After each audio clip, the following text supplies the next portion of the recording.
This afternoon I'm going to be showing you how to remove the links from our reference CT105. It's a ladies Oceania, sort of shaped like a bit of a horse's stirrup. The links are held together with a drive-through pin and sleeve system. So to shorten the band, we'd always suggest taking it to a professional watchmaker if there's one handy. But if you were going to do it yourself, the best way would be to pop a piece of string around your wrist, measure that piece of string, and take it off, lay it next to the watch, and then work out how many links you need to take out of the watch. So I've worked out that the pins have been driven in because there's a small indent on one side of the pin.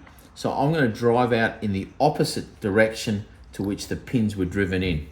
You're going to need a punch with a long pin and a hammer to drive it. So we use a special nylon block, you can see that doesn't mark the links when we're taking them out.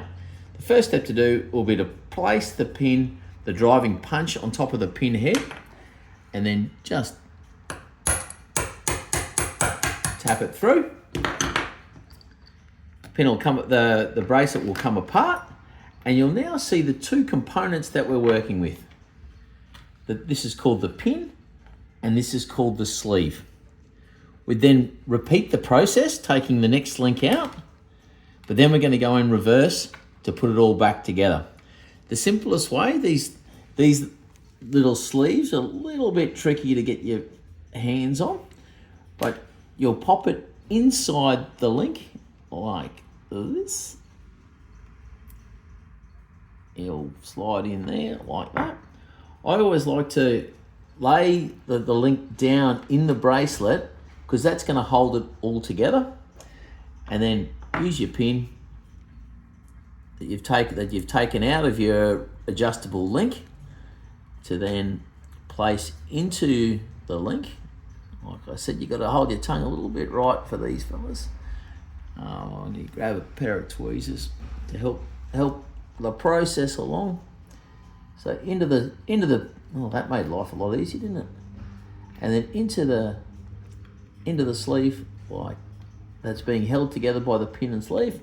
Now you've got the sleeve and the link all held back together, and we're just going to go in the opposite direction.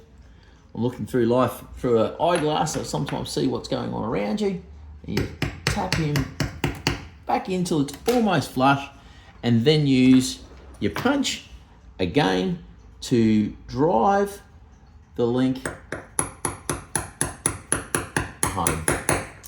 It's a fairly straightforward process, and then you repeat it on the other side depending on how many links. This particular model, you probably would recommend always taking out your adjustability from the 6 o'clock side first. So if you decide you need one link out, take it from the 6 o'clock side. You decide you need two links to take it out, take them probably in this particular case, both from the 6 o'clock side. There you go. Another little bit of technical advice from the workshop of Adina.